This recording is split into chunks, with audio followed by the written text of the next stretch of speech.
Welcome everyone to the Wednesday Night Warriors.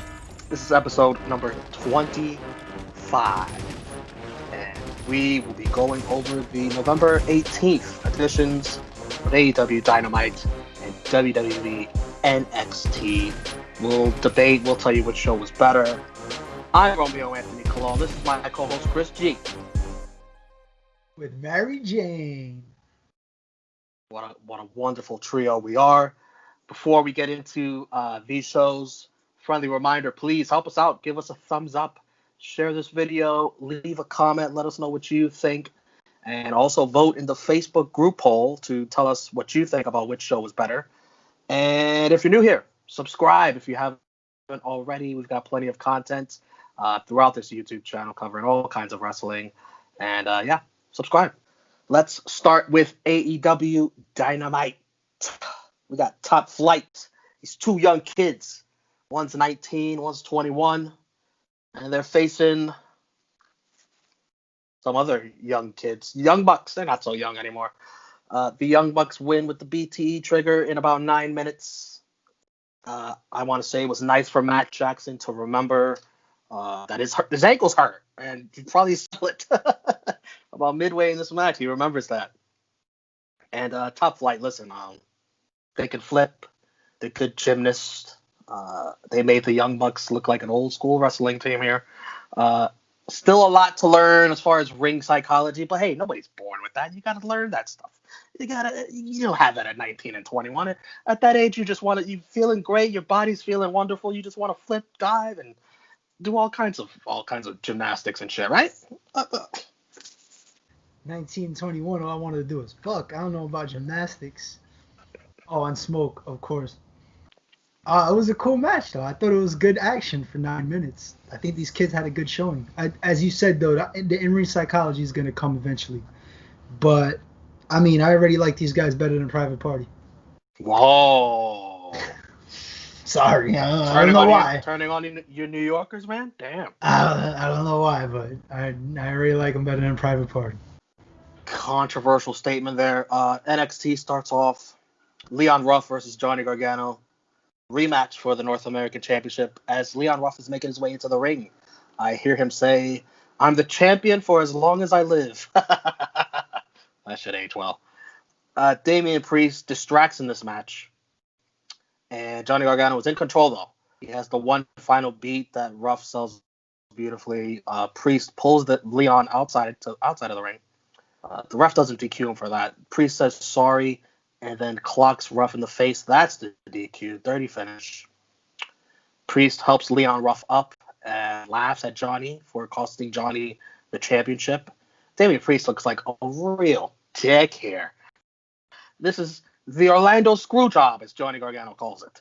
Johnny Gargano got screwed. We'll get more into this storyline later on, but for now, what'd you think about this match and angle? Well, I guess this motherfucker's dying next week because he ain't lasted that long with this title. We'll see what happens. I mean, it was an interesting little match, I guess. I kind of like Leon Ruff's style, you know.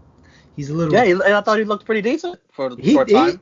He did. I mean, he's just, his appearance, but looks can be deceiving, I guess, And I kind of like the creative finish, Priest being a dick. I mean, that's kind of his character. He should be a dick more often.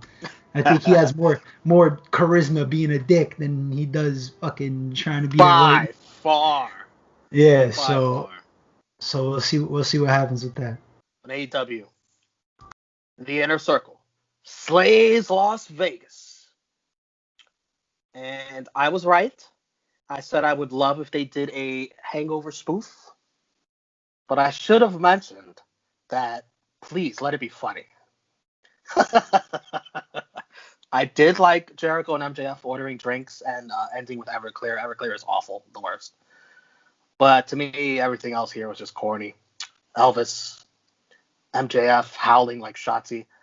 This was a very WWE-ish failure at humor. They even had Hornswoggle, which is as WWE as it gets.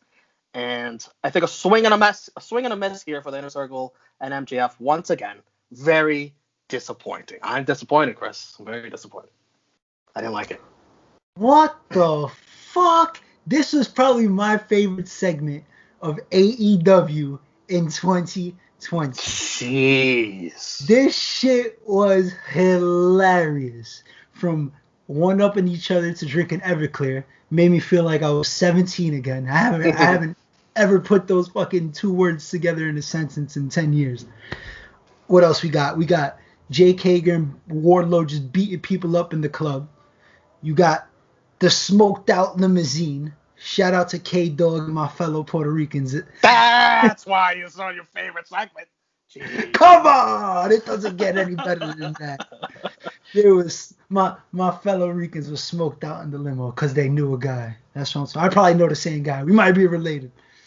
But, I mean, and this was just part one. I'm missing something else, but I'll get to it. Oh, they seen a dragon and fucking Elvis. Doesn't get more Vegas than that, baby. This was my face watching the whole thing. I wish I had a blindfold on, which is what, Dexter Lumis and Cameron Grimes had in their blindfold match. The idea here is that Lumis isn't as scary if Cameron Grimes can't look in his eyes. Cameron Grimes is absolutely appalled when the ref tells him that he also has to be blindfolded for this match. He says, if I put this on, I can't see. Cameron Grimes accidentally takes out the zombie ref, then says fuck it, takes his hood off, and tries to cave in Dexter, but Dexter has a sixth sense because he's a weirdo. He can see what's coming even though he can't see. The blindfold comes off, and Grimes is scared again because he can see in his eyes again. They brawl. Cameron Grimes escapes. No contest. Dirty finish. Some of this is stupid, but Cameron Grimes is so entertaining at stupid. And the funniest character for me on Wednesday nights is Cameron Grimes. I think all of this was fucking stupid, but the first half of the match was funny because Cameron Grimes is hilarious. Lumis plays his part, but the second half of the match was just, it was what it was, nothing crazy. Winter is coming. Moxley versus Omega, December 2nd. I think it's too soon to do a Game of Thrones theme here. People are still recovering from that show's ending. You got to give them time to recover. Jeez, don't remind them what happened. They have a contract signing. In a fucking year, man. They could do it. We're past the threshold. Let them fucking have a Game of Thrones reference. They have a contract signing that Mox is not there for because it turns out Mox was attacked backstage. Omega signs the contract anyway. Who attacked Jon Moxley? Any suspicious characters? Lance Archer? I don't know. Somebody brought up an interesting theory that the way Mox was laid out, the way his body was positioned, looked like a tarot card, and the tarot card is the Hanged Man. So maybe it was Hangman. Maybe it's Kenny trying to frame Hangman. Who knows? I like that second idea better. Because why would Hangman want to help out Kenny? I don't know. Exactly, but you never know. William Regal rightfully chastises Priest for his actions. Leon Ruff is pissed because, what, you think I'm a joke here? He fakes giving the title back, saying if he can't defend it, he doesn't deserve it. Priest apologizes, but gets slapped by Leon. Leon says he's not a joke, and William Regal low-key laughs and says, serves you right, Damien. And that did serve him right. Leon Ruff, I thought Leon Ruff was pretty good here, showing a little depth to his character, a little acting chops. Yeah, he got some balls for somebody that's a third of the size of Damian Priest. Eddie Kingston is on commentary for Pac versus the Blade. Whatever you want to call him, as Eddie Kingston says later on. He's great on commentary. He even dropped a pause on Toni for admiring Pac's physique. This match was a little sloppy at some parts. Pac gets a pass, obviously. He's been fucking away for so long. Blade does not get a pass for almost dropping Pac on his fucking head. Pac with a shooting star press and the brutalizer for the submission in 11 minutes. Post-match, there's a beatdown on Pac. Phoenix and then eventually Penta make the save. The Death Triangle is back. I prefer Kingston with Penta and Phoenix. He's a better talker for them as heels, but looks like they're aces now, I guess. I mean, I like them as Death Triangle because before COVID, that was the direction they were going, and that's a pretty vicious group. And then I like Eddie Kingston with the Butcher and the Blade because they could kind of use a mouthpiece with, and then they also have Bunny, so that little stable is cool too. I like, the more the merrier. I'm a fan of like groups, little groups and stables, so I don't mind. The match itself, it was a little slow and sloppy in the beginning, but I'll give both of these guys a pass because fucking Blade lost half of his blood in his body, so he's probably still recovering. Ember, Moon, and Toni Storm, they beat Dakota Kai and Raquel in 12 minutes. So this was a nice tag team match for the women. The women's division was really, really showcased tonight for NXT, as we'll get into later on. After the match, Candice LeRae and Indy Hartwell come to help attack the baby faces here. This is setting up a War Games match with Shotzi and Candice on opposite teams. There's even a vignette of Shotzi getting hyped for War Games, which I thought was fun. Yeah, I liked it. It was a decent little tag match. I'm just curious. Like, I don't know who's gonna be the fourth person. For Team Shotzi. Yeah. Is it gonna be? That's a good question. It's possible. Damn, is there anybody returning that I'm forgetting about? I don't know. Serena D versus Thunder Rosa for the NWA Women's Championship. The NWA women, once again, the women that have a focus on Dynamite. But this was probably the best women's match on Dynamite that I've seen. Probably, maybe ever. I don't know. Dirty finish because Rebel and Britt Baker interfere. Ref doesn't see it. Britt DDTs Rosa. Deeb eventually wins. And then Britt Baker looks like a dumbass for going back into the crowd. And then after the match, Thunder Rosa finds her and beats her ass. Like, you could have saved that part for next week. Britt looked like an idiot there. But this was a good match. I mean, the match was good, but I like the setup because it keeps Thunder Rosa looking strong. Like, she lost, but there was interference. And, I mean, now it feels personal. Shit, now I'm looking forward to Britt versus Thunder Rosa. So I thought they accomplished what they needed to. Io Shirai versus Rhea Ripley for the NXT Women's Championship. This goes 22 minutes. This was awesome. Rhea has about 4 earrings ripped from her ear, blood and guts. Io power bombs Rhea through the announce table and also hits a moonsault for the win. These two put on a show. And after they show mad respect and hug, this could be the last we see of Rhea Ripley in NXT. Maybe main roster bound, or maybe, like we said earlier, maybe in the War Games match, and that'll be it. I don't know, but if this was it for Rhea Ripley, she went out with a bang with this match, a banger. Yeah, definitely one hell of a match. Very physical, well paced, hard hitting. Just the bloody ear, and then she realizes she's leaking blood, and she just like puts it across her face like war paint.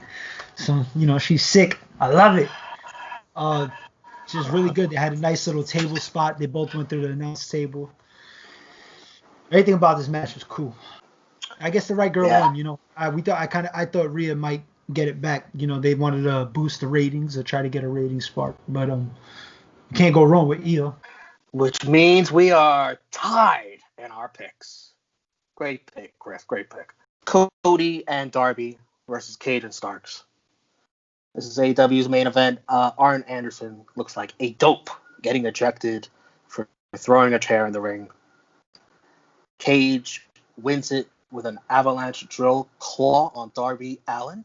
Great sell by Darby after that. There's a post-match beatdown. Will Hobbs makes the save. Psych! Will Hobbs with the FTW belt to Cody's face, heel turn. Will Hobbs is Team Taz now to close out the show. I like it. They needed somebody else. I kind of seen it coming though, because they kept extending the, you're gonna join. When are you gonna join? If you don't join, something's gonna happen. You finally came out and joined, so I'm looking forward to that. The match itself, it was cool. It was what it was. Nothing crazy. Solid tag match. Everybody got their shit in. The promo or little vignette before with, of course, Black and White Darby, and he's skateboarding in a church because he says fuck religion, and then he's on fire because he's the real life Eric Draven and he doesn't die. He died at the end of that match there. Yeah. Finn Balor returns right after the women's match is done. Before he can even really say anything, he's cut off by Pat McAfee and the Kings of NXT. Pat brags about everyone that they have taken out, how they're all dead, dead, dead. He basically threatens Finn Balor to surrender the title, or he will end up like the others, dead. They surround Finn Balor. Oh, Pat McAfee is such a heel here. I loved it. Finn says the mice can play while the cat's away, but the cat is back, and he drags something in with him. The lights go out, shock the system. Undisputed Era returns. They brawl, and Adam Cole lays out Pat McAfee nicely. Eventually, after the show is over, William Regal comes out, and to McAfee's surprise, he declares, "War Games!" I tried. William Regal doesn't matter. Awesome return, and Pat McAfee, like I said, brilliant. It was such a dick. Like, surrender your title, or you're gonna end up like, who the fuck says that? Very gangster. But he paid the price. Undisputed Era is back. War Games! I'd rather hear that 100 times than fucking it's boss time, or I hear none of that shit. I'd rather hear War Games. Or Regal say War Games. I'm glad to see Finn come back. Yes, desperately missed. My prediction was wrong about I was kind of hoping Cross came out though. I mean, in the back of my mind, he's still there, you know. So we'll see what happens. We still have time till December 2nd, right? We still have another week before then. Or the 4th, or is it 2nd? Well, 6 is War Game. The 6 is War Games, but you never know. They might want to set up a match for the 2nd, like we predicted. So that's right. All right, best of the rest. Candice LeRae and Indy Hartwell beat Caitlyn, Catanzaro, and Casey Carter. Jade Cargill fucked up Brandy Rhodes' arm backstage, slamming a chair on her arm, as Vicky and Nyla held officials back. Kushida beat Arturo Ruas in a, I thought, short but fun match, you know, stylistically. Unfortunately, Arturo suffers a torn bicep, so we will not be seeing him for a long time. That sucks for him. And we had Silver with Anna Jay. I thought a very awkward promo. Anna does not look comfortable talking at all to me. But Silver was his normal, egotistical, over-the-top self. I love this shit. He's the best. But yeah, she's getting better though. I feel like she's getting better. Tim Thatcher beat his former student August Gray. After the match, Ciampa comes out. I thought to save this guy, but and I was about to say very hypocritical because Ciampa's the guy that, what did he do to Jake Atlas after the match? He fucked him up after the match. So I was like, you better not be coming out to save him. But he just wants to pick a fight with Thatcher. And that Thatcher says, I got no problem with you, but Ciampa wants to fight him. It's going to happen. I can't wait for that. But doesn't, what's his name, Austin Gray? He looks like Jungle Boy if he was fucking 70s porn star. You should just come out to the music. Jon Moxley with another good promo, but the casual mention of his pregnant wife steals the spotlight of the promo. Congrats, Renee and John. Yeah, I had to watch that the second time because I missed it the first time. I was like, hold up, he's what? That's what's up, though. Congratulations. William Regal visited Boa at his home, wondering why the fuck aren't you at work? I'm scared. He's got two black eyes. Yeah. I thought he had well, obviously his makeup, but I'm like, what the fuck? What happened to his eyes? Triad got him. He's looking outside. Yeah. And William Regal's like, have you seen Xia Li, by the way? She's missing too. She hasn't been at work either. Xia's in hiding because she is coming. Who is coming? She is coming. Regal looked confused as hell. William Regal was great tonight. Orange Cassidy versus Kip Sabian. Orange wins with a mousetrap in 11 minutes. Leon Ruff, Gargano, and Priest, they got into a scrum in the ring. Ruff gets the better of them almost, and Gargano and Priest almost tag team to get their hands on Leon Ruff. And Ruff tells Regal he will take them both on. Big mistake, pal. Big mistake. Yeah. The kid got heart. He got heart at least. All right, ratings. Wait. AEW. We're missing something. What did I miss? We're missing the second part of the Okay. slaying Vegas. We had Elvis doing a great impression, a great impersonation. Can't stress that enough. Then it was like The Hangover. Sammy on the roof, ready to cut his hands and make a blood pact. Come on, man. Ortiz working out like he's on cocaine in the morning. Nothing. Ortiz with the after the cockfights, he got all the little gallitos eating the little chicken feed. Nothing. You don't like? You can't relate to that. You don't got an uncle that set up cockfights on the island. No. Come on, son. We all got uncles that set up cockfights on the island. How can you not relate to that? Sammy got married 3 times. He got 3 wives. Come on, man. This is the funniest segment I've seen in 2020. If you enjoyed it, good for you. I did not at all. The ratings are in. AEW 850K up from 764K. NXT 638K up barely from 632K. The 18 to 49 demo, AEW destroys NXT 0.36 to 0.14. AEW was 7th overall on TV. NXT was 56. Did not chart in the top 50. AEW is up 47 to 11 to 1. Match of the night, Rhea Ripley, Io Shirai. Yeah, no doubt. MVP. I'm going to give it to Rhea Ripley. If this is her last NXT, she deserves it. She was great at NXT. I mean, minus the whole, losing to Charlotte. Everyone loses to Charlotte. It's okay. Don't worry about that. But other than that, NXT should really hold their craft. And the main roster, if they're going there, oh my God, I wish you get out the candles. I'll say some prayers. May the Lord help you on your journey, Rhea Ripley, in the main roster. Because boom or bust. I don't know who my MVP is. Who?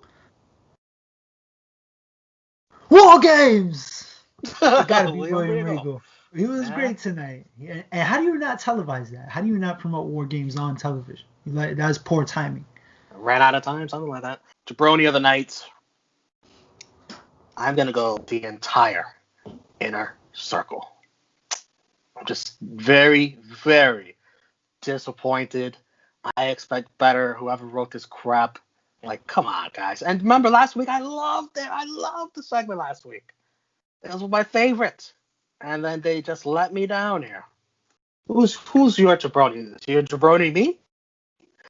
Anybody that didn't like this fucking segment is the jabroni of the night. Because this is the funniest segment of 2020.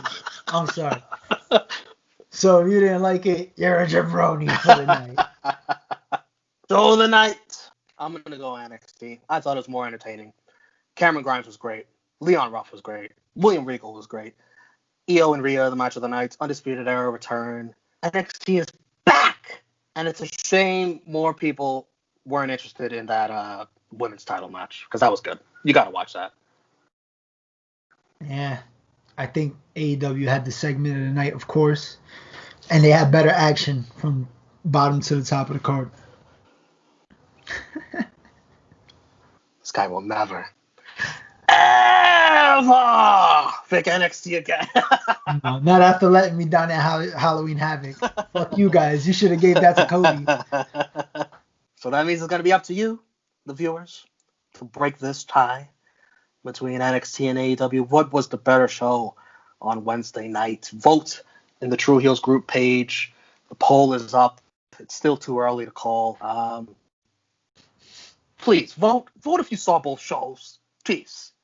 Don't vote just to pick favorites. Like, have some integrity, please. Integrity first. Or watch us and then vote and see which one you think sounds better. At least do that. At least. As the score stands on the Wednesday Night Warriors scoreboard, it is AEW 17-6 to 1. Chris, anything you want to plug? Find me at True Heel Chris G. Joints and Jabroni's 1-year anniversary coming up soon, a couple weeks. That's crazy. 1 year. Shit. That's about it. And maybe possibly the Survivor Series roundtable coming up. And you can find me, the Pride of NY, on Twitter and Instagram. True Rewind every Monday or Tuesday, here on the True Heel Heat YouTube channel, where we go over the Monday Night War, Back in Time, Raw, Nitro. So that'll do it. I'm Romeo Anthony Colon. This is Chris G. We thank you for watching the Wednesday Night Warriors episode number 25. We'll see you next week, episode number 26, right here on True Heel Heat YouTube channel. Thank you for watching.